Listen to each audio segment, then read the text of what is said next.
Over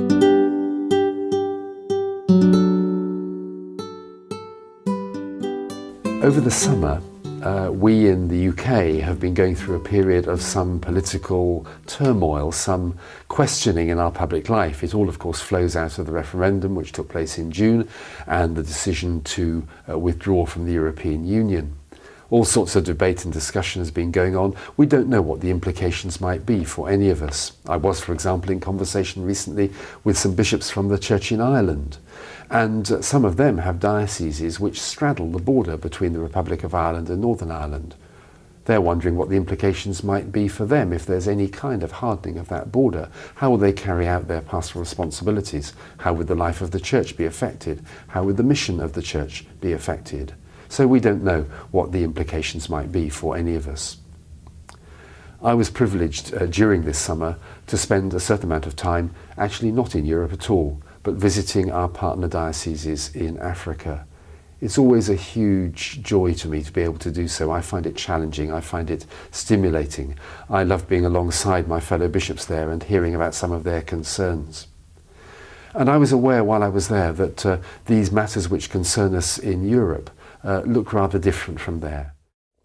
For our brothers and sisters, for example in Tanzania, they are facing issues which have life and death dimensions. I was talking, for example, to Bishop Given, who is very concerned in his diocese of Kondoa about deforestation. He's aware that parts of his diocese are becoming more and more arid, and because of that they have failures of harvests. Desert is really becoming part of their reality, and crops don't grow in deserts.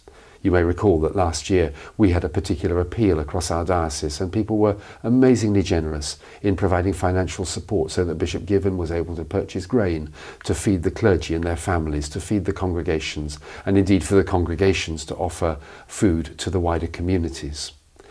And this year it's not been so bad. The rains did come, perhaps not quite as was hoped for, but some crops have grown. Some of that's been due to the introduction of new crops which are more drought resistant, different strains, different varieties, and that's been great to see. Also, we have some projects, some initiatives, including some supported from our diocese, which are working on irrigation schemes. So this summer I was thrilled to be able to visit one community where there were fields full of tomatoes and peppers and other vegetables and crops which are being grown with the benefit of a new irrigation project there. That's a joint venture between the Diocese of Mpapwa, the local parish there, a tier fund, and one of our parishes here in the Rochester diocese. The reason for the deforestation is that wood is a precious commodity. People need charcoal to cook their food. That's the traditional way of cooking in parts of Tanzania. People need wood to roof their houses and their churches and other buildings. And so over a period of time, the forests have become diminished. And then I was talking to the retired Bishop of Mpapwa, Bishop Simon. Bishop Simon is passionate about these matters. He sees what's happening in his country. He sees how the forests have disappeared over many years. And he's set up a charity, a foundation, which is addressing these issues, which has begun from the Christian imperative to be good stewards of the creation, to care for that which God has entrusted to us, and to see that the land is fertile and brings forth its fruit. Among many other things, this charity has an aim to plant 185 million trees across Tanzania in the coming years, and that will make a difference. That's an amazingly simple, practical aspiration.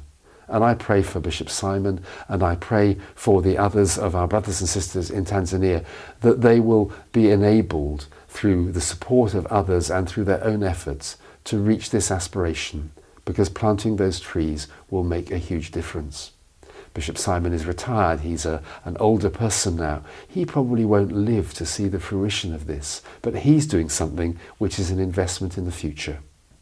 Many of us at this time of year either will have had or will shortly be having our Harvest Thanksgiving services. We will of course focus on food, giving thanks to God for that which we enjoy, the food which comes from fields, the food which comes from the seas, the food which comes to us from indeed across the whole world. But as we have our celebration this year, can I encourage us also in our prayers, in our thinking, to remember the importance of trees? trees which lead to the fertility and vitality of the land, that it may hold moisture and crops may grow.